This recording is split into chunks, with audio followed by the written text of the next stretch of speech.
Hola amigos y amigas, ¿cómo están? Hoy vamos a, les vengo a hablar de un tema diferente. Eh, pues, para el que no lo sepa, yo últimamente he estado teniendo unas refriegas muy bobas, ¿no? Pues con algunas personas, ¿no? De hecho subí un video hablando de eso. Sin embargo, yo he de decir que esa nunca fue jamás mi objetivo a llegar. Eh, yo lo que siempre he querido es ante todo que todas las personas que están interesadas en defender a nuestro país nos unamos y no tengamos miedo a actuar pues como una comunidad unida, con una voz al unísono. Por esa razón, em, yo no estoy pidiendo disculpas porque la verdad no tengo nada de que disculparme, pero sí he de decir que algunas personas sabrán, a las que haya invitado a ver este video, que bueno, que si les pedí que vinieran aquí, no es para explicar un punto sobre X arma, sobre X cosa, sobre X problemática en la cual diferimos, sino porque quiero que veamos las cosas desde una perspectiva mucho más clara y que nos demos cuenta de que verdaderamente no estamos para actuar con tanta necedad, no estamos para actuar con tanta división y con tanta falta de madurez. Em, pues hace poco un suscriptor me dijo que, que de dónde había sacado yo, o mejor dicho, que cómo había adquirido mis conocimientos de defensa, mis conocimientos militares. Otro suscriptor, muy amablemente él, admiraba, me decía que bueno, que yo era un gran estratega. Y bueno, yo les quiero contar un pedacito de mi vida. em, sobre cómo pues me interesé en la defensa y una pregunta bastante clara que me hizo por ahí algún comunista disfrazado de soldado, que por qué si yo amaba tanto la guerra supuestamente, por qué no estoy sirviendo a mi país en este momento. Para quienes no lo sepan, y esto es un dato personal de mi vida, yo tengo 20 años. Eh, 20 años, nací en febrero de 1998, con lo que hace 2 años que debería estar prestando servicio a mi país. Pero no es así, no estoy prestando servicio, estoy evadido, no tengo resuelta mi situación militar para nada y pues hay una razón por la cual, la misma razón por la cual tengo estos, digamos que conocimientos, por la que básicamente nunca presté mi servicio militar y hoy pues se la quiero contar para que entiendan un poco mi punto, ¿no? Cuando yo tenía alrededor de 14 años, comencé a interesarme en la vida militar y quise ser cadete de la Escuela Militar José María Córdoba. Por entonces yo ya llevaba una vida entera expuesto a eso, ya que o sea, esto se oye ridículo, se oye patético porque parece como la historia de Leonidas de casi 300, ¿no? Del perfecto espartano. Pero yo desde los 2 años de edad ya vengo teniendo contacto con armas de fuego, con granadas, con todo tipo de cosas. Les puedo decir así por encima, ¿no? Que bueno, que a mí me ponían a ver documentales sobre la antigua Roma, sobre la Segunda Guerra Mundial, cuando no sabía, o sea, cuando tenía 2 años literalmente, eh, pues no precisamente sobre conquistas y eso, sino sobre atrocidades, sobre el holocausto, sobre las torturas que hacían los romanos, como centrifugar gente y hacer que se reventara al girar muy rápido, cosas así. Eh, y pues digamos que siempre estuve expuesto a una visión muy clara de la realidad de la guerra. Cuando yo tenía 2 años, mi tío se fue a servir al país, ¿no? A protegernos como suboficial. Con la diferencia, pues básicamente de que entonces el ejército estaba siendo vapuleado y estábamos jodidos. O sea, la guerrilla estaba a 50 kilómetros de Bogotá era imposible viajar, digamos, a cualquier municipio cerca por carretera, porque ahí habían retenes y porque el ejército era incapaz completamente de responder. No tenía cohesión, no tenía ni siquiera un soporte logístico. Bueno, em, resulta que pues yo lo vi a él partir y comencé a temer cada vez que escuchaba que habían matado a tantos soldados por tele a los 2 años y veía a mi abuela llorando. Yo pensaba todos los días que habían matado a mi tío, porque era de todos los días que decían que había un combate. Pues bueno, yo me fui alejando un poco de la idea militar, yo quería hacer otra cosa, pero aproximadamente a los 14 años volví a tener un ímpetu y unas ganas de ser militar. Pues resulta que bueno, desde esa edad comencé a entrenar físicamente. Hacía muchísimo ejercicio, ustedes no saben cuánto, o sea, me levantaba a las 5 de la mañana, me bañaba, iba a hacer ejercicio, era todos los días, era durísimo. Y yo jamás me sentí cansado, no era como la gente fitness que quiere verse bonita, sino que a mí me importaba un culo verme atractivo, lo que me importaba era hacer ejercicio para ser el más fuerte, para ser el mejor oficial del ejército. Y pues a la vez mi tío me fue instruyendo para que yo fuera un buen militar, y por eso es que, pues por mencionar un poco las cosas, ¿no? Él, él es un comando ya retirado de las fuerzas especiales, contraguerrilla, paracaidista, todo lo que ustedes quieran, fuerzas especiales, comando terrestre, con resultados excelentes. Él estuvo en más combates de los que se puedan imaginar, está lleno de esquirlas. En una ocasión salvó a una compañía entera, la misma vez que perdimos un tanque por la necesidad de un capitán que decidió irse en punta y activó un campo minado gigantesco. Esa vez él y otro cabo salvaron a muchas personas, y pues él ha sido condecorado y es un militar como ustedes no se imaginan, que mis conocimientos ante los de él son nada. Pero bueno, él fue el que me instruyó.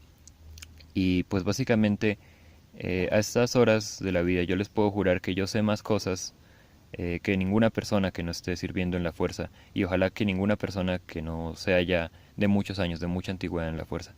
Por eso les puedo decir que yo escogí no servir a la patria, pese a todo lo que me había motivado, básicamente porque me di cuenta de que desgraciadamente no vale mucho la pena, no valía mucho la pena en ese momento. Quiero decir que pues muchas personas me han tildado de cobarde y me han dicho que, bueno, que yo debí servir, ¿no? Que pues eh, yo tenía 17 años, estaba cursando mi octavo grado y quería terminar mi bachillerato lo más rápido posible para poder ingresar a la escuela de cadetes.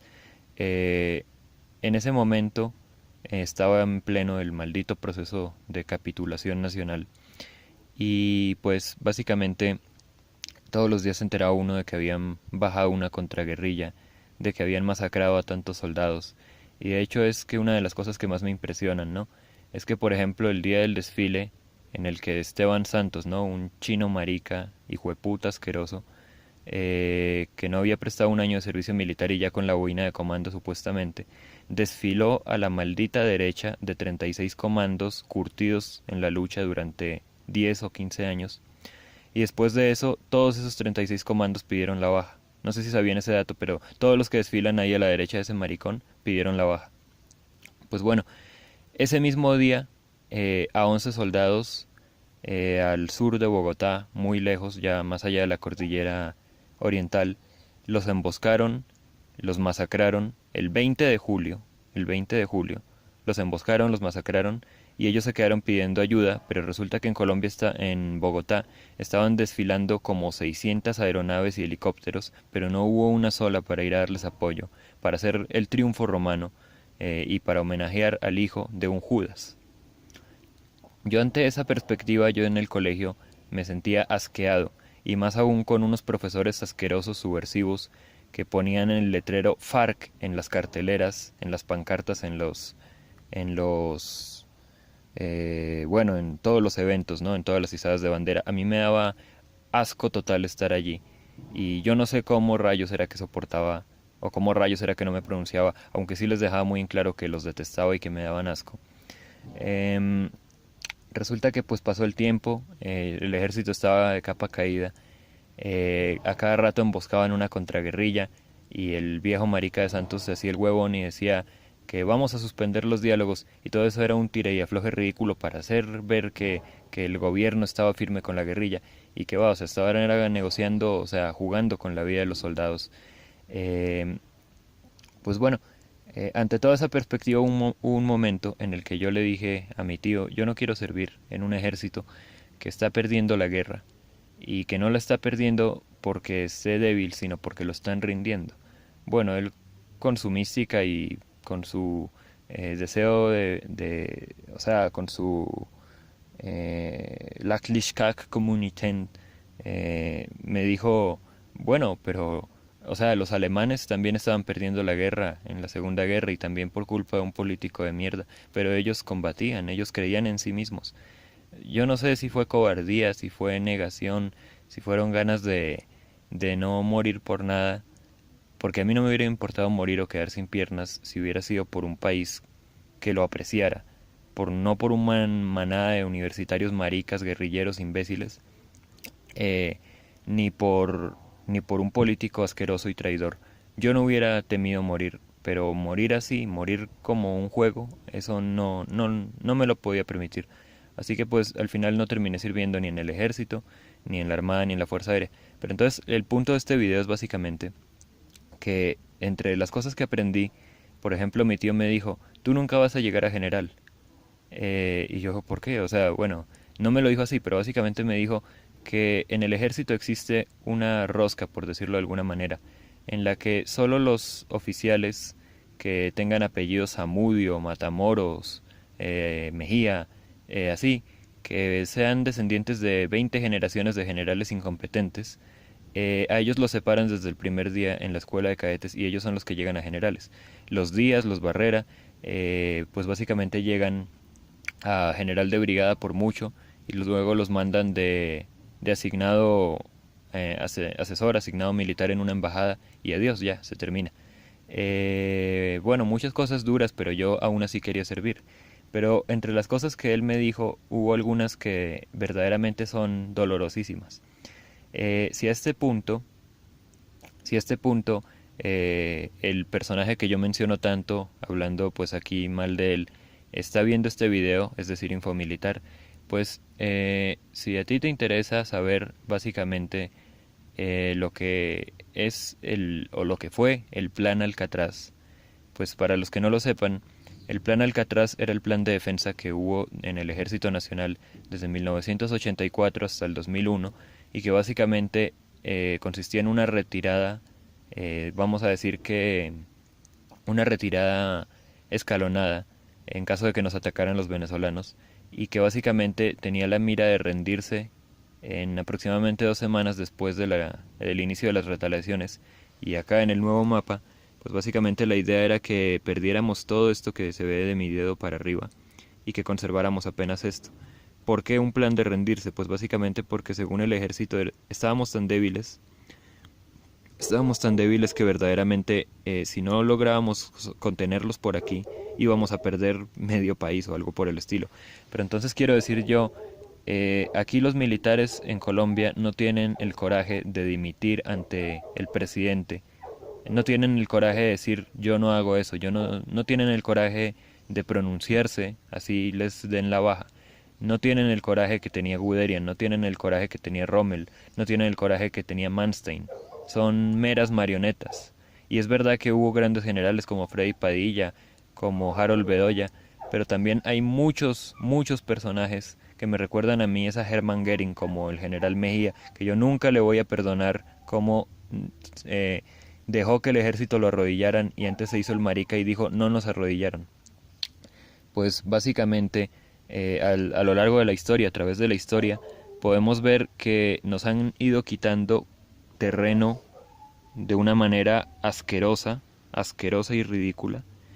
Y en todos estos años, en toda esta historia de pérdidas, muchas veces los políticos regalaban la tierra porque sí, y era básicamente porque en Colombia no habían literalmente más de 5.000 soldados que pudieran ir a defender el país frente a Brasil o frente a Perú. Y uno entiende frente a Brasil que pues ya era una potencia militar en esa época y acabó con Paraguay en la guerra de la Triple Alianza y todo eso. Pero muy distinto es rendirse ante Perú y regalarles territorio cuando los peruanos no tenían por qué tener un ejército más fuerte que nosotros. O sea, ellos invirtieron en la defensa, pero ¿por qué nosotros no? Entonces lo que quiero decir es que en este país las necesidades de defensa valen mierda completamente. Podemos verlo cuando el ministro Botero dice, no nos dieron presupuesto y ya nos jodimos. Pues bueno, por 300 millones de dólares que literalmente en lenguaje militar no son absolutamente nada, literalmente no son nada porque los gastos militares son a partir de 1.200 millones de dólares y yo lo he dicho muchas veces en este canal. Por esas micro faltas descuidan infraestructuras que pueden costar 100.000 millones de dólares y que pueden destruirlas tranquilamente. Pero entonces ahí todavía hay gente que le hace caso, como el señor presidente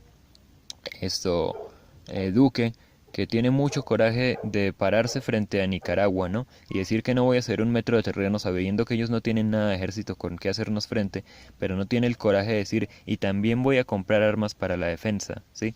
Y se pones a darle explicaciones no pedidas a la prensa, que no estamos entrando en una carrera armamentista. A ver, estamos jodidos, no tenemos una mierda, y nos tienen enfrente un ejército del hijo de puta. No estamos en una carrera armamentista, o sea, estamos es protegiéndonos. No se tiene que dar ninguna explicación. A mí me sorprende cómo teniendo todo el Senado del Centro Democrático, a 10 millones de personas a favor, y teniendo la hueputa presidencia, que yo no entiendo por qué le tienen que pedir permiso a la oposición de hacer nada, eh, les da miedo gastar plata y les da miedo coger y hacer las cosas así sea casi a lo dictatorial, porque nosotros estamos frente a una dictadura. Deberíamos actuar con la misma firmeza que actuaba Winston Churchill frente a la Alemania nazi, ¿no? Pero no, aquí es todo pidiendo permiso, ¿y qué dirá de mí la historia? Pues yo les digo, a ustedes políticos y generales los va a recordar la historia, igual que a todos los señores insignes, excelentísimos militares y políticos que dejaron a nuestro país así, como una puta mierda. Así es que los van a recordar, no los van a recordar ni como a Winston Churchill, ni como a Theodore Roosevelt, los van a recordar como unos perdedores. No van a recordar la prudencia que tuvieron ante un montón de niños millennials, guerrilleros y asquerosos.